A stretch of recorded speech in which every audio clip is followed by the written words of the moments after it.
Non, c'est là on l'avait fait tout à l'heure. Ah, ok, oui, les gens, oui.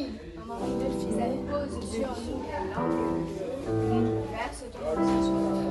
Je ne peux pas filmer. Je la Bible, il n'y a pas de souci. Je vais mettre un truc sur toi. Puis moi, je vais te filmer. S'il te plaît, mon amour, tu vas mettre la feuille. La feuille.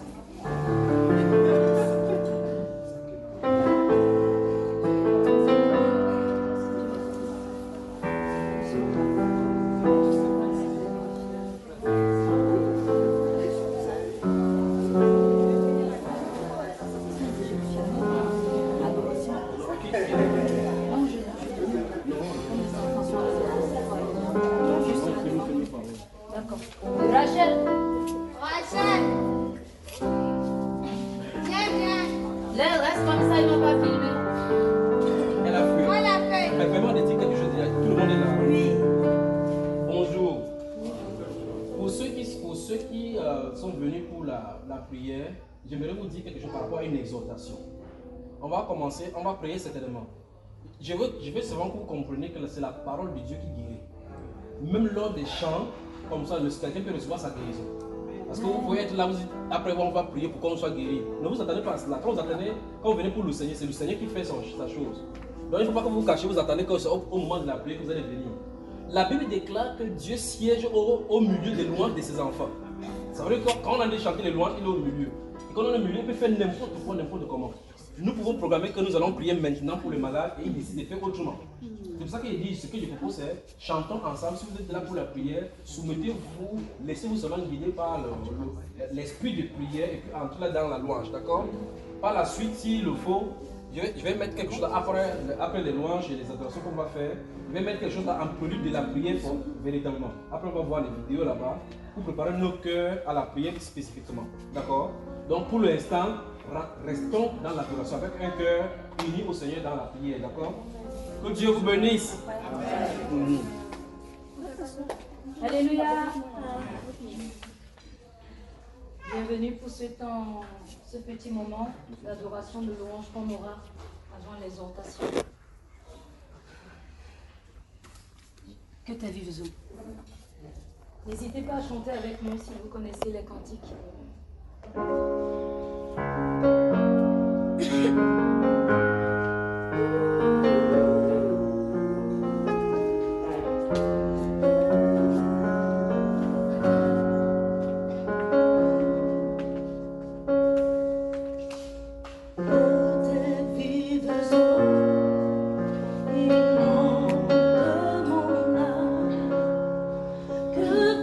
Saint-Esprit vienne et prenne le contrôle.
parole de Dieu.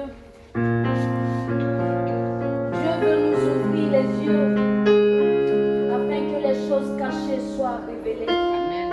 Quelle grâce pour nous d'être là aujourd'hui pour écouter la parole de notre Dieu. Et notre Seigneur te dit ce soir, il ne veut pas te laisser traverser tes épreuves tout seul. Il te dit en cet instant, tiens-moi par la main afin que je traverse cette difficulté avec toi. Jésus t'attend de l'autre bord. Si seulement tu te donnes à lui.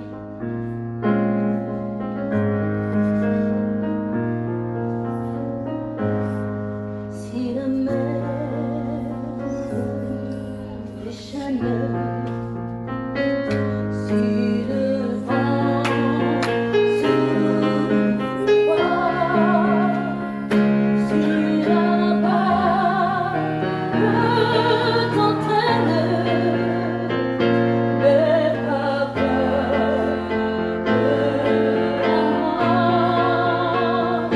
Si la barque t'entraîne,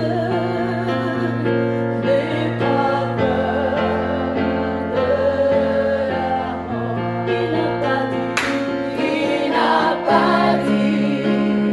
que tu coulerais, il n'a pas dit que tu sombrerais, il a dit allons de l'autre bord, allons de l'autre bord. Si un jour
Oh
chanter Jésus. Oui, comment ne pas te chanter? Comment ne pas te chanter? Comment ne pas te chanter? Comment ne pas te chanter Jésus? Comment ne pas t'adorer Jésus?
Habite-moi.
je trouve le réconfort. Je n'ai plus peur de rien quand je suis blotti dans tes bras. Avec moi. C'est au pied de ta croix que je trouve le réconfort. Je n'ai plus peur de rien quand je suis blotti dans tes bras. Assoiffé de ton eau qui me redonne la vie, tu me nourris avec ton pain de vie.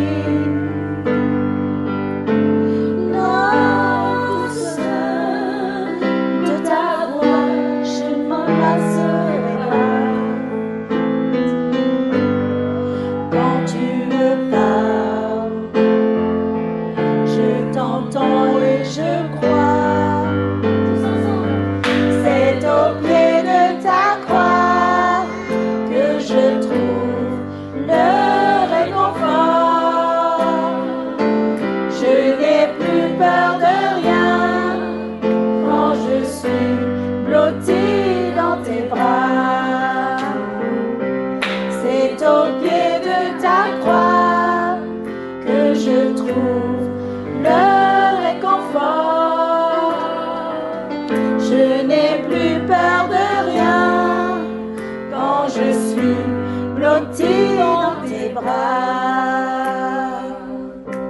Alléluia. Garde-moi près de toi pour l'éternité. Et en retour, je promets de t'aimer. Ressens-tu mon amour quand je chante pour toi? Il est si fort que je pleure de joie, oui de joie. C'est au pied de ta croix que je trouve le réconfort. Je n'ai plus peur de rien quand je suis blotti dans tes bras. C'est au pied de ta croix que je trouve le réconfort. Je n'ai plus peur de rien quand je suis blotti dans tes bras.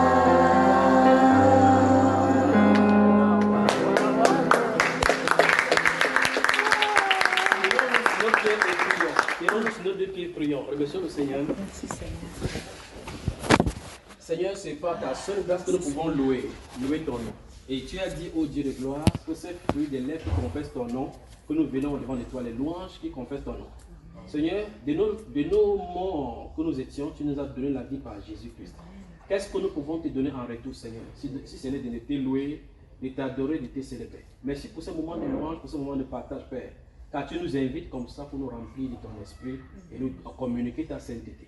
Nous prions au Dieu de gloire que tu reçois ces moments d'adoration comme un parfum de bonne odeur agréable pour toi. Amen. Nous prions et nous espérons au Dieu de gloire que les cœurs qui étaient lourds au Dieu de gloire ont été déchargés au devant de toi. Amen. Car c'est en vertu seul de la croix au Père que nous pouvons chanter encore. C'est Au pied de ta croix que je trouve le réconfort.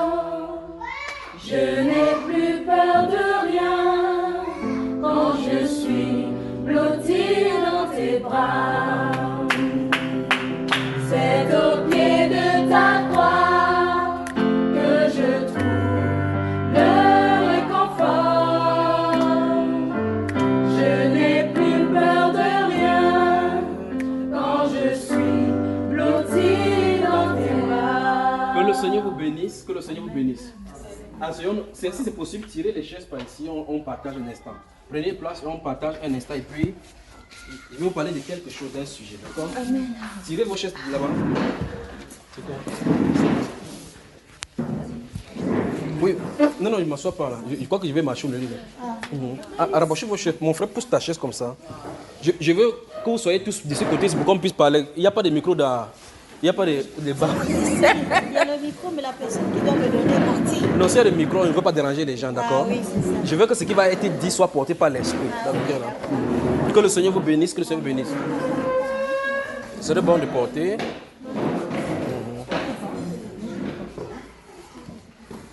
Le frère Billet, il est où? Je ne sais pas.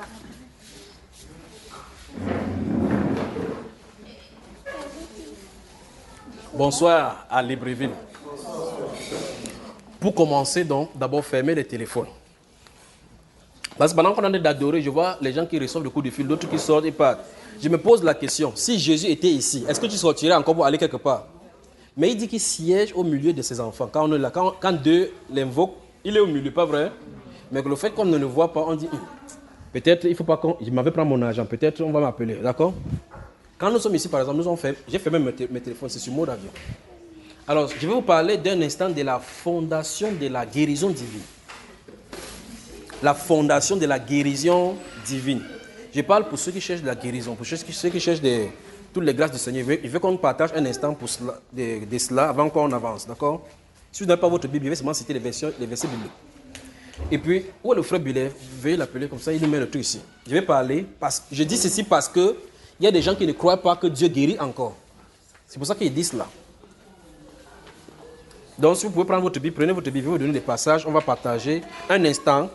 Et puis, je vais vous mettre quelque chose sur l'écran maintenant. Quand on va voir cela, ça va nous meubler le problème pour que nous puissions prier.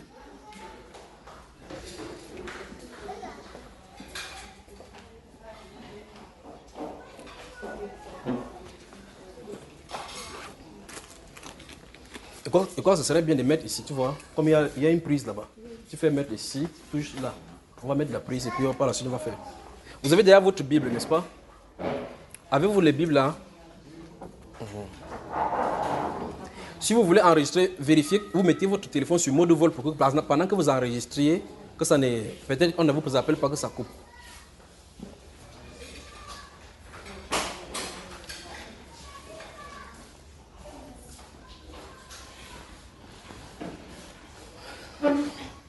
Bonsoir à Libreville. Vous êtes content, hein? Ok, dans ce cas, si vous êtes content, le temps que les gens se trouvent la Bible, vous levez, vous saluez quelqu'un, dit, je suis content de te voir aujourd'hui en chantant, ça y va. Non,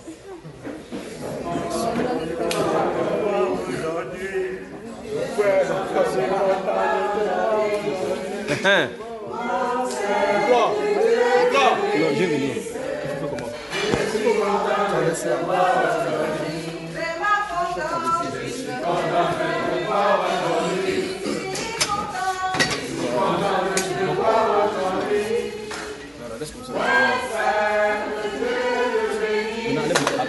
Après mon logiciel.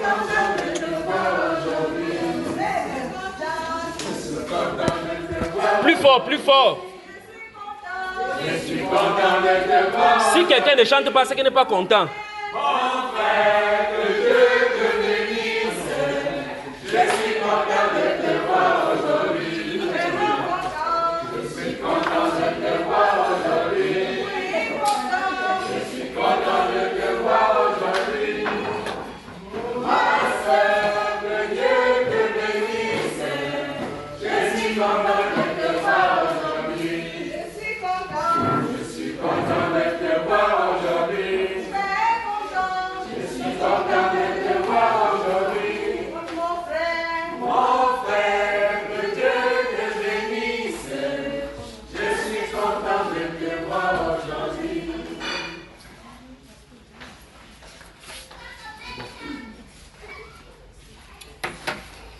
Donc, avant que je ne projette ce qu'on va voir, je vais vous parler de la fondation de la guérison divine. De la guérison divine. Et quand je parle de la guérison divine, je parle pas nécessairement de tout ce qui concerne le don spirituel, ce dont les hommes ont besoin sur la terre, d'accord? Donc, on va y arriver maintenant. Ouvrez le livre de Psaume 105. Psaume 105. Je vais vous donner des exemples dans les Saintes Écritures. Que le Seigneur vous bénisse. Le Psaume 105. Maintenant, c'est vous qui allez lire. Je parle de la Bible. Chaque fois que je vais donner le verset biblique, vous allez lire. Vous êtes dans le Psaume 105. Si vous ne pouvez pas ouvrir, le temps d'ouvrir, si vous ne pouvez pas ouvrir, vous attendez seulement qu'on lit. Lisez le verset 20, mon cher, le verset 20 seulement. Psaume 105, le verset, Je pense que tu n'es pas encore là. le verset 20. Il est dit, le verset 20, le roi fit ôter ses liens. Le dénominateur, Non. Le dominateur des nations Oui. le délivra. Oui. Continue. Si tu veux enregistrer, ma chère, viens. Il l'établit Il y a le plan seigneur sur sa maison Oui. et gouverneur de tous ses biens, Oui. afin qu'il pût à son gré enchaîner ses princes Oui. et qu'il enchaîna la sagesse de ses... Non. Non, c'est pas ce qui est écrit. Et qu'il Enseigna, voilà, la sagesse à ses anciens. anciens. Oui. Alors Israël vint en Égypte Oui. et Jacob séjourna dans le pays de Shem. Oui. Il rendit son peuple très fécond Oui. et plus puissant que ses adversaires. Il changea leur cœur au point qu'ils haïssent son peuple. Donc, Dieu a changé le peuple des Égyptiens au point où ils ont haï le peuple de Dieu. C'est Dieu qui a changé le cœur des peuples égyptiens pour qu'ils haient son peuple. Oui. Et qu'ils traitèrent ses serviteurs avec perfidie. Avec perfidie. Il envoya Moïse, son serviteur, Oui. et Aaron, Oui. qu'il avait choisi. Oui. Ils accomplirent par son pouvoir des prodiges au milieu d'eux. Stoppons là-bas. Je vais parler de la fondation de la guérison divine. On dit que Dieu, je crois que ce serait bien de ça. Viens là, maman. C'est bien, hein? Comment tu te caches? Viens. Viens. Tu es bien, sinon viens. Vous savez, les chrétiens ont la frousse. Après, vous allez vous rencontrer là-bas dehors, vous avez dit, le visage, je l'ai déjà vu quelque part. Ah, c'est chez les OG. Je veux que vous restiez là, comme ça vous vous saluez les uns les autres, d'accord? Alors la Bible déclare ici, on nous explique là l'histoire du peuple juif en Égypte et ce qui s'est passé. Mais le point c'est ici, c'est Dieu a envoyé Aaron et Moïse devant eux. Dieu les a envoyés devant eux. Et au travers d'eux, la Bible déclare qu'il a accompli les prodiges. Maintenant, avec beaucoup de choses qui se passent maintenant avec les pasteurs, et j'admets cela, beaucoup de choses se passent aujourd'hui avec les pasteurs au point où les gens ont peur de l'affaire spirituelle de la Bible. C'est-à-dire que les gens disent que le temps des miracles s'est arrêté. Or, dans aucun cas, dans les Saintes Écritures, dans la Bible, depuis la Genèse, on ne voit nulle part où Dieu a cessé d'être puissant. Il est le tout puissant. Depuis la Genèse, on voit Dieu agir. Abraham, son épouse, avait besoin d'enfants, n'est-ce pas? Dieu a visité par sa puissance son épouse et il a fini par avoir un enfant. C'est pas ça? On a vu des gens qui ont été malades, qui ont été guéris. Pharaon, eux, ils étaient tombés dans la stérilité. Nous sommes d'accord? Et le prophète de Dieu a prié, Isaac a prié, et ils ont été guéris de cela. Vous avez vu moi? Donc depuis la Genèse, on voit que Dieu manifeste sa visitation par sa puissance au milieu du peuple sur la terre. Jusque là, vous avez vu moi? Là, on se pose donc la question, quel est le problème? Pourquoi il y a ces mots-ci, la stérilité, la maladie, la mort au milieu des gens? Il y a une seule source, le péché. C'est le péché qui a amené ces choses au milieu des hommes. Et comme cela a amené au milieu des hommes, écoutez-moi très attentivement, c'est le péché qui a amené le processus de vieillissement. À la création, quand il n'y a pas de péché, il n'y a pas le problème de temps à s'arrêter. Dieu, on devait continuer de façon intemporelle. Mais quand le péché est arrivé, on est entré maintenant, désormais, il y a eu des décrets que Dieu a désignés. Sous le soleil, il y a un temps pour toutes choses. Quand Dieu a énoncé qu'il y a un temps pour toutes choses, ça veut dire que toute chose a une durée de vie. Et cette durée de vie donc, peut être cessée à tout moment. Chaque chose a une durée de vie. La poule a une durée de vie, le canard a une durée de vie. Chaque animal a une durée de vie. Et le règne donc, des hommes donc, est donc principalement indexé. Et donc le processus donc, de la mort est enclenché lorsqu'on vient sur la terre automatiquement. Le vieillissement, un de ces jours, vous allez au miroir, vous voyez qu'un cheveu blanc est arrivé. Vous commencez à comprendre que là, vous êtes en train d'amorcer la courbe dont la concavité négative tourne vers le bas. C'est-à-dire, vous allez vers où là? Un de ces jours, vous voulez courir. Vous entendez votre os faire crac, crac, vous comprenez que vous n'avez plus 20 ans. Que ça veut sentir de vous dire silence, tu es abordé un âge que tu ne peux plus faire ce que tu faisais. Qu'est-ce que cela dit? L'atome de ton corps entend la voix de Dieu que tout a un temps. C'est-à-dire que les atomes eux-mêmes entendent dans ton corps que tu as amorcé un pan de ta descente pour la tombe. Donc ces vieillissements et ces différents décrets que Dieu a donnés sont infiltrés dans nos vies par le péché. Et le péché donc a donc ses ramifications. Les péchés donc, à l'issue du péché, vous pouvez avoir la possession démoniaque. À l'issue du péché, vous pouvez avoir la maladie. À l'issue du péché, vous pouvez avoir n'importe quelle des choses qui arrivent. Donc, Satan utilise cela pour tenir les hommes dans la chaîne. Donc, nous voyons donc ici que Dieu a dû envoyer Moïse et Aaron avec des prodiges qu'il était devenu de faire.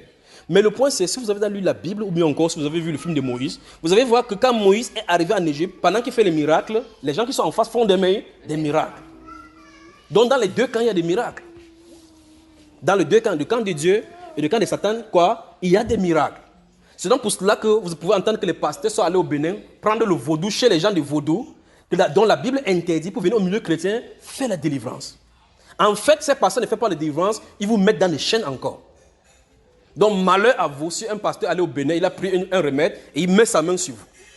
Vous pouvez croire que vous êtes guéri, mais vous êtes enchaîné davantage. Parce que quel serait donc le bénéfice de Satan de donner le pouvoir à quelqu'un de chasser son esprit à lui? Quel serait son bénéfice?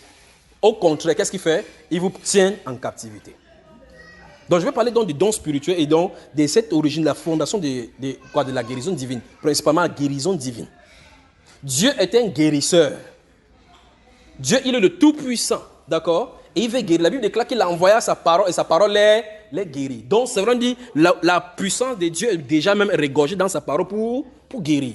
Vous pouvez lire dans la Bible et recevoir dans la guérison. Vous pouvez recevoir la délivrance. La délivrance se trouve dans sa parole. La guérison se trouve dans sa parole. Tout ce que vous pouvez vouloir de Dieu se trouve incrusté dans sa parole. Mais il faut que son esprit active cela. Vous avez moi, mes soeurs. Bonsoir à Libreville. Je vais parler ça pour vous amener à un niveau donné et pour placer votre foi à un niveau donné avant de relâcher. S'il faut qu'on prie pour cela. Parce que beaucoup de personnes cherchent écoutez-moi très attentivement. Beaucoup de personnes cherchent la délivrance, la guérison. Mais ils sont prêts à prendre cette guérison-là n'importe où. C'est-à-dire quand ils essayent, ça ne marche pas, ils entendent qu'il y a un ganga là-bas, ils partent chez le ganga. Quand ils partent chez le ganga, c'est parce qu'ils veulent quoi? La guérison. Ils cherchent la solution à leurs problèmes. Par conséquent, ils quittent d'un lieu à un autre. Mais le problème, c'est qu'ils ne connaissent pas qu'il peut y avoir deux sources de guérison. C'est la guérison qui vient du diable et la guérison qui vient de Dieu. Mais l'aspect que je vais souligner ici, c'est que de notre moment, les mauvaises choses qui arrivent au milieu de l'église font en dire que certaines personnes ne croient plus que Dieu guérisse encore. D'où les naissances des différences qui disent qu'il n'y a plus de Saint-Esprit, il n'y a plus des apôtres, il n'y a plus de ceci. Mais au travers des Écritures, nous allons voir maintenant que du début de la Bible jusqu'à la fin, on va voir qu'il y a toujours la guérison. Ouvrons le dernier livre de la Bible et voyons quelque chose. Vous avez moi là? Le dernier livre, donc votre dernier livre de la Bible. Vous y êtes? Le chapitre 22.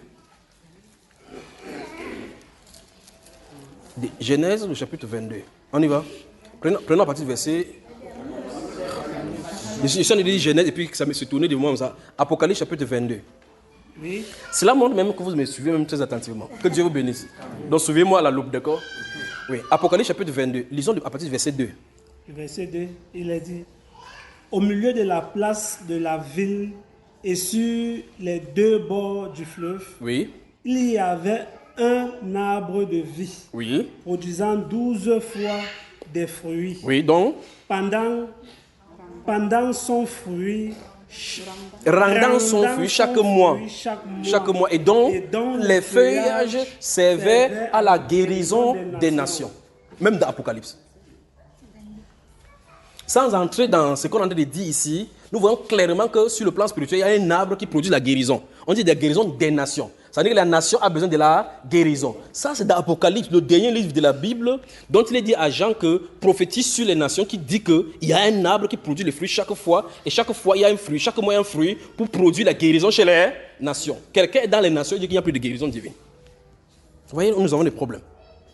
Et là, c'est le dernier livre de la Bible qui parle de la guérison encore. Il dit, entre-temps, quelqu'un porte cette Bible-ci, il dit qu'il ne croit plus à la guérison divine. Et Dieu te dit qu'il y a un arbre qui produit la guérison. Vous savez moi? Et vous savez que cet arbre qui produit la guérison, c'est le Seigneur Jésus. Parce que la guérison se trouve en lui. Dans le livre d'Ésaïe chapitre 53, la Bible déclare que c'est par ces meurtrissures que nous sommes. Encore. Par ces meurtrissures, nous sommes. Alors, je n'ai pas entendu ce le mot. Par ces meurtrissures, nous sommes guéris. Voilà, c'est le mot. Donc la guérison est faite à cause de la meurtrissure du Seigneur Jésus. Bon, Christ est-il mort à la croix? Ça veut dire qu'il est mort pour que l'une des choses que nous en prophétisons, c'est la guérison. Donc, le Seigneur ne nous guérit pas parce que pour vos beaux yeux, ni parce que vous avez trop souffert. Mais il guérit en vertu du décret qui est dans le sang du Seigneur Jésus. C'est pas si vous comprenez. Donc ça veut dire que si nous sommes dans la période où Jésus est venu et qu'il a donné versé son sang pour nos péchés, on s'attend à la guérison. Parce qu'il n'y a pas de limite dans ces cas-là. La seule façon de faire, c'est que tous les plans de Dieu s'implémentent et que la puissance de Dieu quitte la terre. Vous avez moi? Donc, j'ai dit, dans la Genèse, il y a eu des guérisons. Dans la Genèse, il y a eu des guérisons. Sous le ministère du prophèt Élie, il y a eu des guérisons et même des résurrections. Avec Élisée, il y en a eu. Avec Samuel, il y en a eu. Donc, il y a toujours eu des guérisons dans les Saintes Écritures. Grave encore maintenant avec la venue du Seigneur Jésus.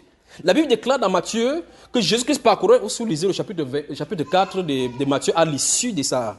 J'espère qu'il ne va pas vite. C'est bon?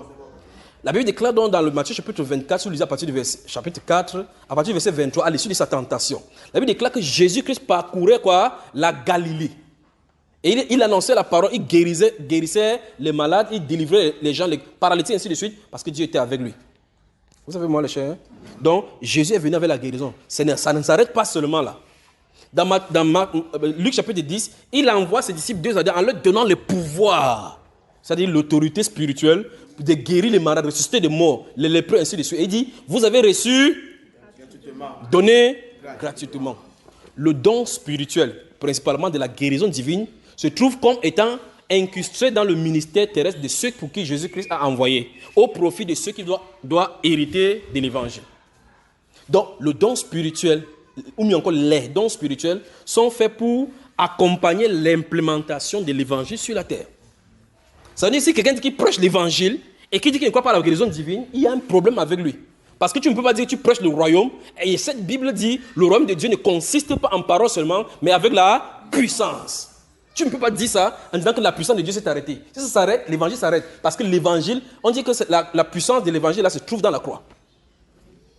Vous avez moi, hein? Amen. L'apôtre Paul dit dans 1 Corinthiens chapitre 2, il dit que moi-même j'étais au milieu de vous quand je suis venu pour la première fois chez vous. Et ma parole et ma prédication ne reposaient pas sur des discours persuasifs qu'enseigne la sagesse, mais sur une démonstration d'esprit et de puissance, afin que votre foi ne soit pas forgée sur la sagesse des hommes, mais sur la puissance de Dieu.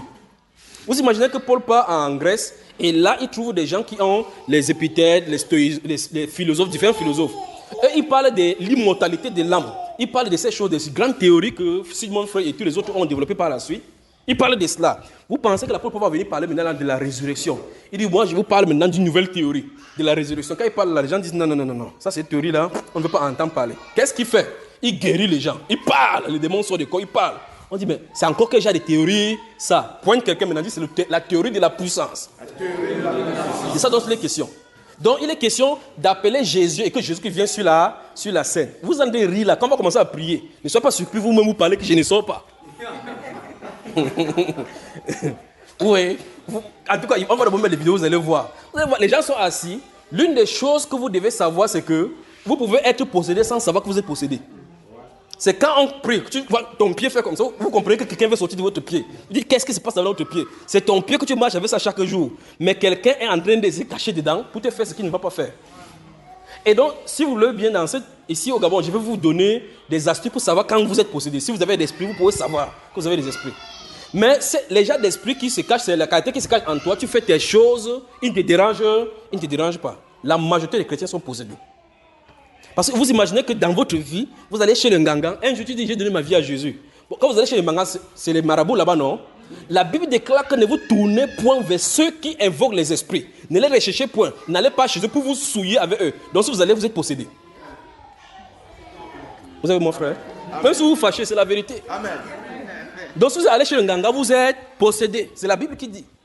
Et puis un jour tu dis que non, je suis allé chez Jésus. Christ est mort pour moi, Christ est mort pour moi. J'ai chanté les chants. Quand tu chantes avec lui. Luc chapitre 13. La guérison divine. Donc si vous êtes là pour la guérison divine, Jésus a tout payé. Il a payé et c'est disposé et c'est pour vous. Donc après avoir présenté dans le fondement de la guérison divine, je vais maintenant montrer quel moyen pour y accéder. Si c'est bien fait, vous n'allez pas aller poursuivre les pasteurs ni les prédicateurs pour aller pour qu'on vous trompe. Parce qu'en fait, l'esprit des ngangans que vous avez déjà en vous, vous faites des temps quand vous voulez aller chez le pasteur, vous préparez déjà l'enveloppe que vous allez lui donner. Parce que les pasteurs vous ont menti qu'on ne vient pas chez les serviteurs de Dieu le même vide. Oh, Jésus dit, je vous ai donné gratuitement. Donné gratuitement. Vous avez moi là, hein? Donc, par conséquent, vous pensez que quand vous allez venir là-bas, quand vous allez donner l'argent, c'est là qu'il va bavarder fort pour que Dieu entende comment il gronde et te guérit. Pour quelqu'un dit que c'est la sorcellerie. Donc, on ne peut pas, par touche que tu fais sur la tête, tu ne peux pas manipuler Dieu pour obtenir quelque chose de lui. Il n'y a qu'une seule foi, une seule façon de faire. C'est pas la foi. Vous avez la foi, c'est pour vous. Vous pouvez imaginer que dans Luc chapitre 8, il est en train de marcher comme ça. Il a son vêtement comme moi j'ai le vêtement. Et puis les gens sont en train de le toucher. Tout le monde dit, quelqu'un touche, il rentre à la maison, il dit que tu sais quoi, j'ai touché la personne qu'on appelle Jésus. Il dit, ah bon, oui, ouais, je vais aussi le toucher. Mais une femme, elle là, quelqu'un dit une femme. Une femme. Et elle dit dans son cœur, regardez bien, dans son cœur, si je parviens seulement à le toucher, ma condition va changer. Amen. Donc elle partait toucher Jésus, pas comme les autres touchaient Jésus. Et quand il a fait, boum, ça a fait sur elle. Jésus a fait comme ça. Il dit, qui m'a touché? Les disciples ont dit, mon ami, je crois que quand tu as marché sur le soleil, ta tête a tourné. Tout le monde te touche. Comment tu dis que qui m'a touché? Il dit, non, non, non, non. Une personne m'a touché car j'ai senti la vertu, la puissance sortie de moi. La guérison divine. Ah, Seigneur, si tu pouvais seulement te présenter à ce peuple, si tu pouvais seulement te présenter à ce peuple, que tu es ici maintenant avec ta robe qui se circule au milieu de nous. Si seulement. Si seulement. Mais en tant que prédicateur, je ne peux pas vous le montrer. Il faut qu'il se présente à vous. Il marche au milieu des feux. Quand on touchait, il bénit les enfants. Mais la puissance est là pour guérir. La puissance est là pour guérir. La personne qui avait besoin de la guérison l'a touché. Elle a été guérie. Vous comprenez cela? À un moment donné, il va leur reprocher que le moment venu, on sera à table avec Abraham et vous, dans votre rue où j'ai mangé, vous avez dit, mais il avait prêché dans notre rue. Il dit, je ne vous connais pas. Pourtant, il a mangé ensemble. Il a prêché ensemble. Mais les gens vont quitter de loin. Vous venez et dire, ouf, je cherche ce Jésus-là. La guérison divine. Donc, tout ce dont nous avons besoin, Jésus l'a octroyé. Mais quel est le problème? L'accès.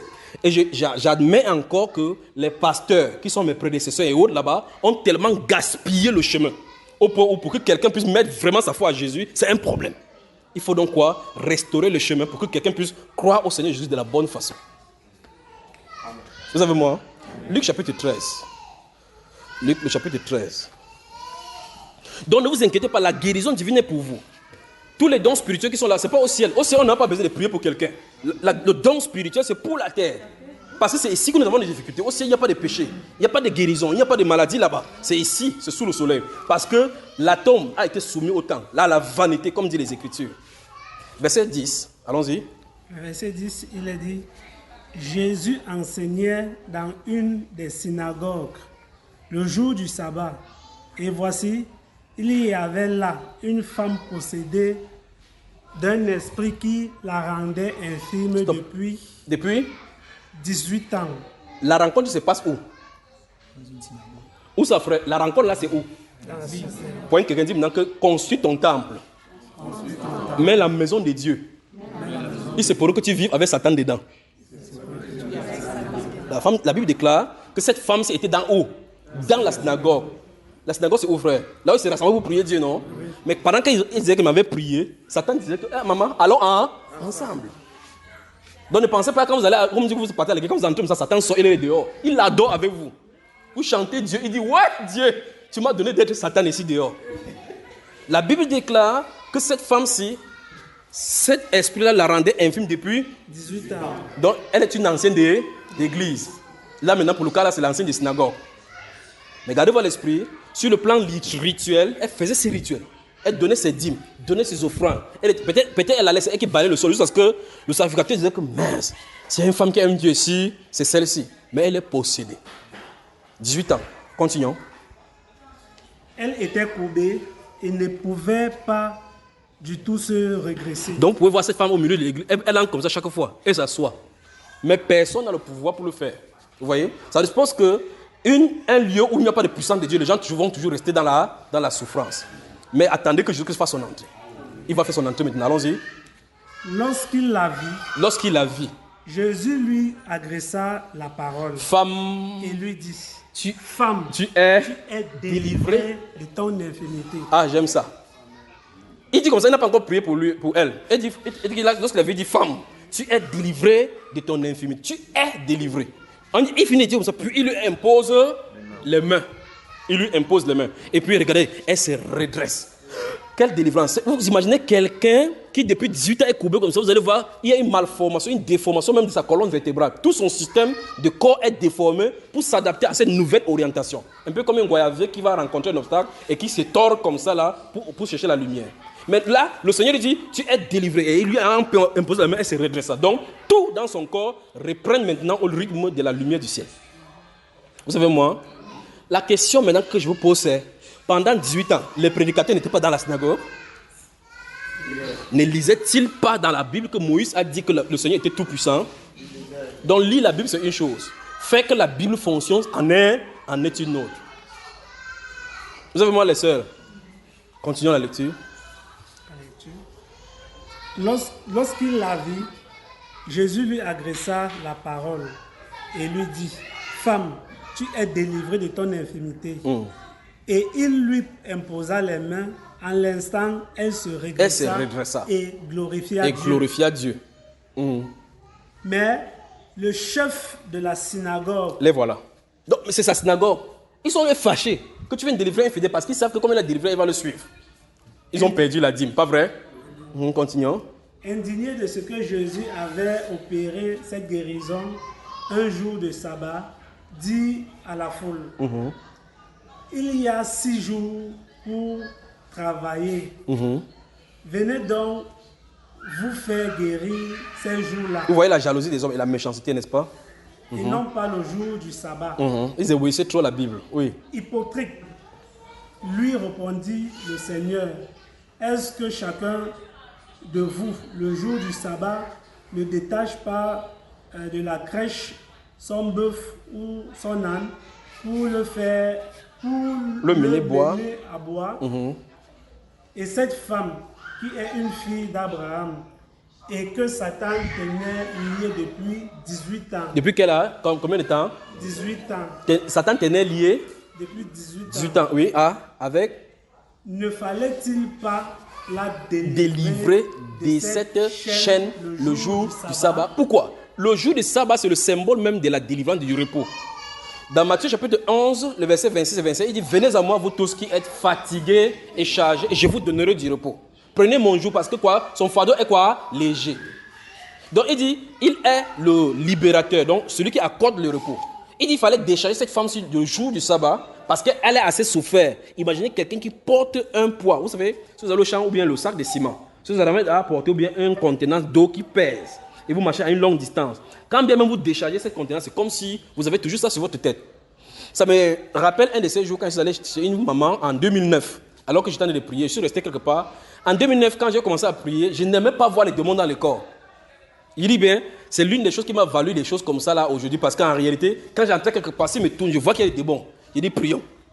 Dans les minutes qui suivent, les chairs sont partout là. Mais j'ai commencé à comprendre que les gens, quand les gens m'appellent pour quelque part, ils cherchent plutôt la prière, ils ne cherchent pas la parole.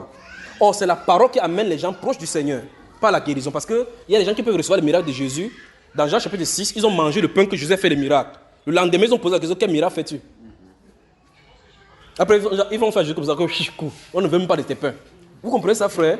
Mais quand la guérison est donnée au travers du cœur, de la parole, quand ça t'attache à Jésus. Vous m'avez suivi? Donc, en ce moment-là, je suis venu chez la femme. On m'a invité, une femme m'a amené chez la femme. Je ne connaissais pas. Et ce jour-là, il y a une chose que le Seigneur va devoir me dire cela. Parce que ce jour-là, on a volé ma babouche dehors. Il dit, ma babouche, comme on est entré chez la femme, on a mis la babouche dehors. Il y en a plusieurs babouches là-bas. Dans une maison qui est fermée avec la barrière. Dès qu'on a fini de délivrer cette femme, je suis sorti, je n'ai pas vu ma babouche. Je suis allé pieds nus. Vous imaginez cela, frère? Vous riez maintenant, attendez seulement. Donc, je suis allé chez les femmes là, on s'assoit. J'avais ma Bible, ma première Bible où il y avait beaucoup d'écriture. La femme là, elle était affairée là-bas à faire des choses de la maison. Et puis elle demande à... Après, elle finit de faire ces choses qu'elle avait fait, elle s'assoit. Face à face, je suis en face d'elle. Et la maman qui m'a amené chez elle est aussi là. Et puis, je lui demande, madame, vous avez une Bible? Elle dit oui. Le Saint-Esprit me dit, donne-lui un verset dans l'Apocalypse. Je connais le verset, mais pas vous dire, parce que c'est que nous avons commencé à dire maintenant, j'ai réussi aussi ça. Mais c'est le Saint-Esprit qui m'a donné. Je n'ai pas décidé de donner. Et puis, je lui dis, lisons tel passage de l'Écriture. Regardez bien, depuis que je suis allé chez elle, jusqu'à ce que je suis sorti, ma Bible était entre mes épaules, mes aisselles comme ça. Je me tiens là, la femme se tient là. Je vais lui donner ma Bible. Le Saint-Esprit dit, ne le fais pas. C'est plus tard, j'ai compris pourquoi. Parce que c'est que le Saint-Esprit a opéré là-bas. Si ça avait été opéré parce qu'elle a lu ma Bible, c'est qu'elle devait raconter, c'est que la Bible, le type, là, il y a quelque chose dedans. J'ai voulu donner ma Bible. Le Saint-Esprit dit, ne lui donne pas. J'ai remis ma Bible en place. Il dit, madame, vous avez la Bible? Elle a dit oui. Il dit, va chercher la Bible. Je me suis assis sur la chaise quand la fille ici est. Elle est sur la chaise. Elle est de l'autre côté. La femme qui m'a amené là. J'ai dit, lis telle partie de ta Bible. Il dit, bien, depuis comme je suis entré chez elle, ma Bible est restée comme ça jusqu'à ce que je suis sorti. J'ai dit, lis tel passage. Elle lit une fois. Elle lit 2 fois. Puis quand il dit, j'entends ce que le Saint-Esprit me dit, je lui dis. Elle lit 2, 3 fois. Après, elle fait sur la chaise. La femme qui m'a amené me regarde. Moi, monsieur, je la regarde. Elle est surprise. Elle croit que je sais ce qui est en train de se passer. Moi, monsieur, en train de voir comment elle, ce qui est en train de se produire. La femme tourne sur la chaise. Elle ferme la Bible, elle tourne sur la chaise. Elle tombe au sol. Toum. Elle la regarde. Moi aussi, je la regarde. Elle continue au sol là-bas. Elle se bat seule. Je suis calme. Elle est calme. Celle-là me regarde. Dans son cœur, c'est qu'elle peut mourir. Hein? Elle peut mourir. Mais il y a une opération chirurgicale qui est en train de se passer, qui est sortie de la parole. Quelqu'un dit la parole. La parole. Je n'ai pas dit au nom de Jésus. Elle a lu la parole parce que le Saint-Esprit a donné sa parole pour la guérir à ce moment-là. Alors, elle a fini. On a attendu le moment où le va arriver. Quand elle a fini, elle a fait. Elle s'est levée. Elle s'est assise. Elle a dit, je suis déchargée. Et maintenant, je lui dis, madame, quelque chose montait depuis votre pied jusqu'à la tête. Et au niveau de la tête, c'était lourd. C'était exactement comme 4 sacs de ciment de 50 kilos on a mis sur elle. Donc, c'est un être qui habitait sur elle. Vous entendez cela? Et le Seigneur l'en a délivré avec sa parole. Donc, la puissance du Saint-Esprit est réelle. Elle est réelle. Si vous vous consacrez juste au Seigneur, au travers de vous, le Seigneur ferait des miracles. Il ferait des miracles pour vous et au travers de vous. Faites juste confiance. Parce qu'en réalité, ce que Satan fait, c'est qu'il nous fait voir ce qui est visible. C'est-à-dire que vous voyez quelqu'un, l'état de quelqu'un. C'est pour ça que quand il veut prier sur quelqu'un, que vous soyez gros et que votre chair soit maigre au point que vous avez les os. C'est votre problème. Il ne regarde pas ça. Parce que ce n'est pas moi qui guéris. Il a dit que voici les miracles qui accompagnent ceux qui auront cru. Ma responsabilité, c'est de croire. Ils imposeraient les mains aux malades, les malades seront guéris. Il n'a pas dit ils imposeront les mains aux malades et guériront les malades. Non, non, non, non. Ils imposeront les malades. Il m'a donné la rassurance que les malades seront guéris. J'impose, le reste lui incombe. Mon but seulement, c'est de mettre le cachet sur toi pour qu'il te repère. C'est tout. Votre responsabilité, c'est de croire tout simplement.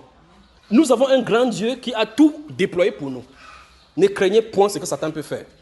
Ne soyez pas découragés de ce que les pasteurs ont mal fait. Jésus-Christ est le même hier, aujourd'hui et pour toujours. Vous avez moi? Sa puissance est réelle. D'accord? Donc, je suis en train de dire, et en vous avertissant, parce que chaque fois qu'il vient n'importe où je parle, c'est comme ça qu'il parle. Il dit quand vous riez, ne soyez pas surpris que demain, tu commences à dire que je ne sors pas. C'est toi-même qui dis hein, que je ne sors pas. Et puis vous voyez, votre pied fait comme ça. Comme il y a un garçon qui était venu pendant qu'on a de prier un jour, mon épouse était en train de chanter. Il est resté à la fenêtre pendant qu'il a fermé les yeux. Brrr. Ton nom est la solution. Mon épouse chantait. Ton nom est la solution. Il a entendu. Brrr. Il a ouvert les yeux. Il croyait que c'est quelqu'un qui a bousculé son pied. Ses pieds sont allés comme ça. Il a attrapé les fers des fenêtres comme ça. Il ferme les yeux. Il sent comment quelqu'un râle. Il est sorti, allé dehors. Vous voyez cela? Le Seigneur voulait le délivrer, il résistait. Il dit, mais qu'est-ce qui t'y met mes pieds? Il me dit que ta femme n'est pas simple. Que quand elle chante, mes pieds vont comme ça. Amen. Donc, le Seigneur, sa puissance est pour l'Église. Et c'est désolant de voir au milieu de l'Église les gens qui disent qu'ils ne croient pas à sa puissance. Comment tu dis que tu ne crois pas à la puissance? La Bible déclare qu'ayant l'apparence de piété, mais régnant ce qui en fait la force. Ce qui fait la force de la piété même, c'est la visitation du Saint-Esprit. Vous ne pouvez pas vivre saint sans le Saint-Esprit. Amen. Comment vous allez vivre saint? Parce que la puissance pour lutter contre le péché ne dépend pas de votre puissance. Ça dépend du Saint-Esprit. C'est le Saint-Esprit qui implémente en nous la capacité de vivre au-dessus du péché. Et quelqu'un sur la terre prêchant la parole du Saint-Esprit, le régnant. C'est terrible. Les fondations de la guérison divine. Donc, Dieu est fondamentalement un guérisseur. Et comment il peut être un guérisseur et à un moment donné, il cesse d'être guérisseur? Comment? Le Seigneur Jésus-Christ guérit. Amen. La guérison, bien plus, la guérison pour nous a déjà été octroyée à la croix. D'autres ne croient pas aux démons, à l'existence des démons. Mais je pose la question, lis-tu ta Bible? Il dit, oui, il lit la Bible. Mais Jésus qui chassait-il les démons? Il s'amusait ou bien la Bible ment? Il dit non, il chassait. Bon, entre temps, quand Jésus est parti ses disciples, les démons sont où alors? Tous les démons, quand on s'en chasse, bon, donc les démons n'existent plus. Il dit, mais les démons n'existent pas. Entre temps, il part chez les satanistes. Les satanistes savent qu'il y a le démon. Quand vous entendez que les résurrections font des incantations, ils font le voyage astral. C'est là où le monde spirituel devient réel. Bon, ils font ça. Qu'est-ce qui les fait quitter un monde à un autre? Qu'est-ce qui le fait? Comment quelqu'un peut regarder un objet, l'objet tombe? Qu'est-ce qui peut pousser l'objet? N'est-ce pas les esprits? Alors donc, souvenez-vous de ceci. Souvenez-vous de ceci. Les esprits qui ont été chassés du ciel se trouvent dans des corps. Ça peut se loger dans votre corps, vous, sans que vous ne sachiez. Vous pouvez naître dans une maison où, pendant que vous êtes petit, on vous a amené chez un ganga sans vous en rendre compte. D'autres personnes sont nées et le père est allé ou bien la maman est allée signer le pacte que protège ma famille. Donc il vous amène sur un tronc, il vous dit que dans ces os-ci, je consacre sur ces os à ma famille. Il plante même des choses à la maison, bien même dans votre village pour vous protéger. Tu montes, tu descends, tu es attaché au trône satanique. Après un message, tu dis que je suis chrétien, tu parles. Les mêmes choses qui arrivent à la famille vous arrivent. Vous devez savoir que vous avez besoin de délivrance. Vous avez moi? Donc, j'avertis. Quand on va commencer à prier, vous allez me regarder encore. Vous allez dire que vous aimez, vous dites que non, je ne t'aime pas, ne me regarde pas, tu es méchant. Que Dieu vous bénisse, d'accord? Donc, la guérison divine est pour nous parce qu'en réalité, le Seigneur sait que les hommes souffrent sur la terre à cause du péché. Donc, le temps pour lui d'entrer en scène, pour rendre les choses parfaites, il donne une partie de son autorité pour que les chrétiens puissent essayer d'aider les gens de s'en sortir dans ce moment de spirituel. Parce que, vous la mettez au nom, il y a des maladies que les médecins du monde ne pourront jamais cerner. Ça, c'est la puissance du Saint-Esprit qui doit visiter. Vous avez moi? Quelqu'un a-t-il des questions? Qui croit que Jésus-Christ est toujours puissant et vivant pour guérir? Vous croyez cela? Amen. Moi, j'y crois. Qui croit que la visite du Saint-Esprit est encore pour nous aujourd'hui? Vous y croyez? Amen. Qui croit que s'il invoque le Seigneur Jésus-Christ maintenant, clairement, le Seigneur Jésus-Christ se manifestera? Amen. Vous croyez? Amen. Vous croyez donc que Jésus-Christ est le même hier, aujourd'hui, pour toujours? Amen. Maintenant, voici la façon d'avoir accès à lui. D'accord? Voici la façon. Donc, nous avons établi que la Bible, depuis la Genèse, enseigne la guérison divine. Et c'est sous-tendu tant qu'on est sous le soleil. Parce qu'en haut, il n'y aura pas de dons spirituels. Parce que la Bible déclare que tout ce que nous avons là-bas, ça cessera. Mais c'est quand ce qui est parfait viendra. Les témoins de Dieu vont dire que ce qui est parfait, c'est la parole. Ce n'est pas dans cette question. Parce qu'on dit même la connaissance, nous l'avons en partie. Tant que nous sommes sur la terre où c'est limité par l'irresponsabilité de la nature humaine, on sera toujours dans ce qui n'est pas parfait. D'accord? C'est quand le Seigneur viendra pour établir toutes choses que toute la perfection entrera en scène. Alors, ça veut dire que tant que ceci n'est pas encore arrivé, nous serons dans les besoins de la guérison divine. Vous savez, moi, mes frères, là, alors, j'étais donc disant ceci, c'est que maintenant, le volet maintenant, c'est comment on doit avoir accès et qui peut avoir accès. Quand Christ Jésus allait à la croix, souvenez-vous de ceci, il a pourvu la guérison pour tout le monde. Pour le salut, c'est autre chose. Donc même quelqu'un peut être guéri sans être enfant de Dieu. Parce que la Bible déclare qu'il fait pleuvoir sur le juste et sur l'injuste. Quand vous séchez votre habit dehors, vous dites, quand ça sert, vous dites, ouh, merci Seigneur. Quand il pleut dans votre champ, il ne dit pas qu'il y a un monsieur là-bas qui m'avait insulté un jour. Il a insulté les pasteurs, pas vrai? Il fait produire son champ bien plus. Souvent, il les donne même plus que nous. Vous allez regarder 90% des gens qui ont les grandes boutiques là-bas, vous allez voir que beaucoup ne servent même pas Dieu. Ils n'en veulent même pas de lui. Mais le Dieu Tout-Puissant les visite toujours. Vous êtes d'accord avec mon frère? Donc le fait que quelqu'un reçoit une guérison de Dieu ou bien une visitation de Dieu ne veut pas dire qu'il est enfant de Dieu, jamais. Vous pouvez recevoir une guérison de Dieu et Dieu vous laisse comme ça. Parce qu'en réalité, ce qui importe, c'est l'âme. Vous remarquez que Lazare, il laisse Lazare mourir. Lazare est mort pauvre. Quand il est mort, c'est les anges qui l'ont amené au sein d'Abraham. Pourtant, un riche est mort, bien, chargé d'un bon point, mais il est allé dans le feu. Oh, ça veut dire que même de son vivant, ce n'est pas quand celui-ci est mort qu'il est devenu ami de Dieu. Il était ami de Dieu depuis sur la terre. Alors, voici donc l'accès. Sans la foi, il est impossible de lui être agréable. Car il faut que celui qui s'approche de Dieu croit que Dieu existe et qu'il est le rémunérateur de ceux qui le cherchent, dit les Saintes Écritures. Amen. Nous sommes d'accord? Donc, un seul accès, la foi. C'est quoi donc cette foi-ci dont la Bible parle? Ce n'est pas la foi que Jésus va le faire, c'est qu'il l'a déjà fait.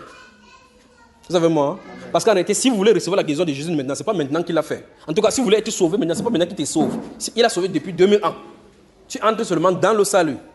Vous savez moi? Hein? Voilà. Donc, ça veut dire que si vous voulez la guérison du Seigneur, il suffit seulement de réclamer et entrer dans votre héritage. Donc, la guérison divine, la délivrance et tous les bienfaits du Seigneur sont un héritage des enfants du Seigneur, proprement. Les autres, ils profitent seulement. Vous êtes avec moi? Hein? Amen. Donc, maintenant, nous allons nous tourner là-bas. S'il n'y a pas de questions relatives à cela, s'il n'y a pas de questions, je ferme, on va là-bas, on voit, et puis on voit comment ça va nous conduire. La majorité d'entre vous, vous êtes sur les hôtels sataniques. À ce que je suis en train de regarder. Il y a trop de sorcellerie ici. Ce que je suis en train de regarder là, c'est la sorcellerie partout. Vous voyez, chacun a une petite aiguille sur la bille, chacun a une petite aiguille qui vous tire et vous relie sur des endroits. C'est terrible. Et puis tu pries, c'est le porc qui te poursuit. Tu pries, c'est le chien, le chat que tu vois.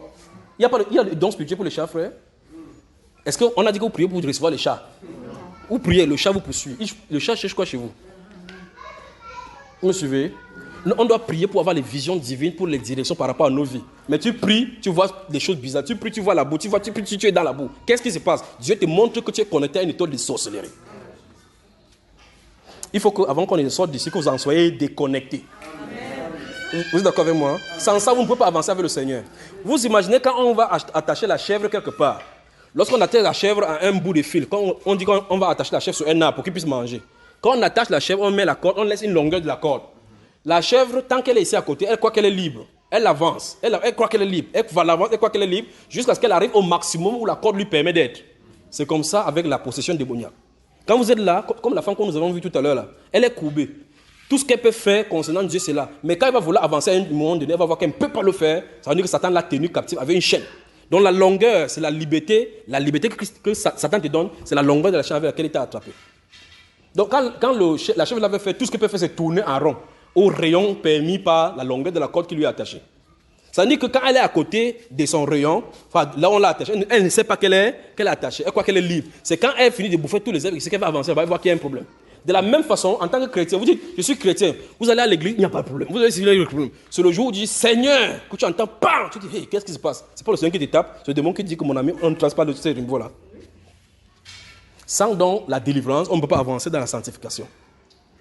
Sans la délivrance, on ne peut pas avancer. Vous allez voir que vous allez arriver à un niveau donné, vous commettez ce que vous ne voulez pas commettre. Vous voulez faire n'importe, vous faites n'importe quel effort. Vous voyez que vous faites quelque chose que vous devriez rejeter ça. Après ça, vous avez des remords. Il y a un esprit qui est attaché à vous. Vous avez moi là? Vous voulez la guérison divine? Jésus a la guérison divine. Il est le guérisseur. Moi, je ne suis pas le guérisseur.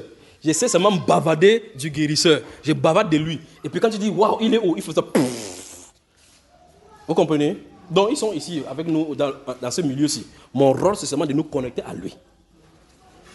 Donc, si vous croyez que Jésus-Christ est le guérisseur, dans votre cœur, vous vous connectez à lui. Comme cette femme l'a dit, si je parviens à le toucher, à toucher ses vêtements, je serai guéri. Et elle a touché, elle a été guérie. Souvenez-vous, elle avait souffert entre les mains des médecins. C'est-à-dire physiquement, les médecins avaient épuisé. Et bien plus elle allait chez les médecins, plus son état s'empirait.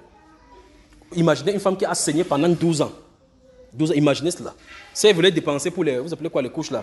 Si vous voulez dépenser, elle devait dépenser combien déjà pour cela, pour arrêter? Elle ne peut pas arrêter. Ça veut dire que même si elle a un mari, son mari va fuir parce que son mari ne peut pas la regarder parce qu'elle est toujours constamment avec les menstrues. Vous remarquez? Mais les médecins, ces médecins ont certainement dit que non, cela est codé par les glandes qui font comme ça, les gamètes ont fait comme ça. Ils vont trouver des raisonnements scientifiques. Mais c'est une maladie spirituelle. Il suffit de toucher Jésus, tout ce qui est spirituel s'arrête. Donc s'il y a une malédiction dans votre vie, n'importe quel hôtel dans votre vie, ça ne peut pas s'arrêter chez un ganga. Vous allez chez un ganga, il met le cadenas sur une autre chaîne qui était là-bas. Mais en Jésus-Christ, tout est libre. Vous remarquez quand Pierre était dans la prison, dans Actes chapitre 12, quand on l'avait enchaîné les pieds, il était là-bas, il ne pouvait rien faire. Quand l'ange est venu, l'ange n'a pas touché, l'ange n'a pas dit que les clés sont où. Il lui a tapé seulement la côte, bam, que lève-toi. La Bible de quelqu'un s'est levé, les chaînes sont tombées. Libre pour toujours. On peut aller dans... Vous êtes prêts? Bonsoir Libreville. Bonsoir. Donc, on va mettre quelque chose maintenant. On va mettre pause de temps. Je vais vous expliquer pour que ça prépare votre cœur à quelque chose, d'accord? Que le Seigneur vous bénisse.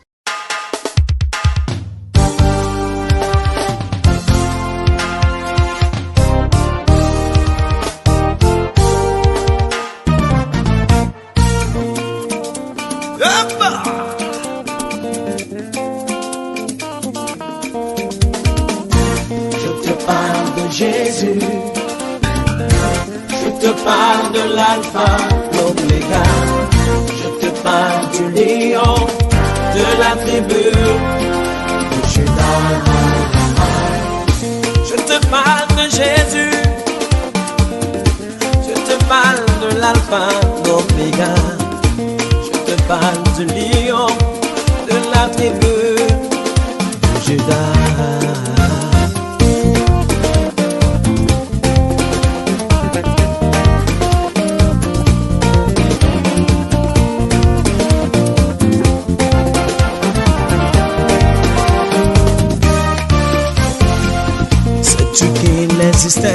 Une femme qui saignait depuis 12 années de sa vie. Quand elle a rencontré Jésus, elle a été guérie. Jésus est puissant, oh, il n'y a pas pareil. Il est le lion, oh, de la tribu de Juda. Jésus est puissant, oh, il n'y a pas pareil. Il est le lion, de la tribu de Juda. Dieu en tout temps et en tout lieu. C'est là.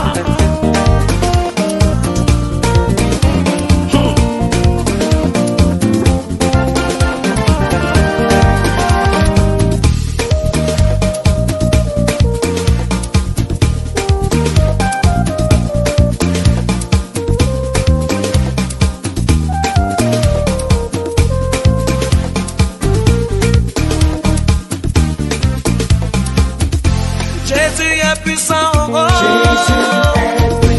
il n'y a pas pareil. Il est le lion, oh, de la tribu de Juda. Jésus est puissant, oh, il n'y a pas pareil. Il est le lion, de la tribu de Juda.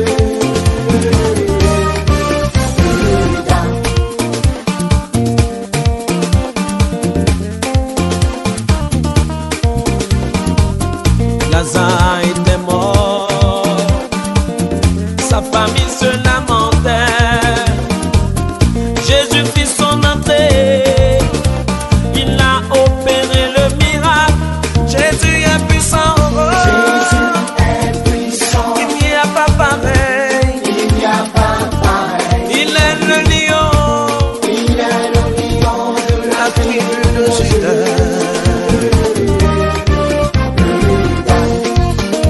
On prend les mouchoirs. Tout le monde. À gauche, à droite, à gauche, à droite, à gauche, à droite, à gauche, à droite, à gauche, à gauche, à droite, à droite. On s'abaisse, on s'abaisse, on s'abaisse, on s'abaisse. Devant le marabout, devant le féticheur, devant les communions, devant le sorcier, devant les forces du mal. Jésus est puissant, oh, il n'y a pas pareil. Il est le lion, oh, de la tribu de Juda.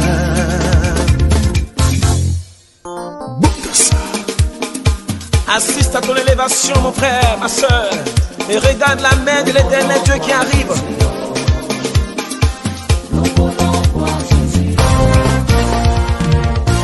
Aïe, aïe, aïe, biso matona pasi toko ki mawa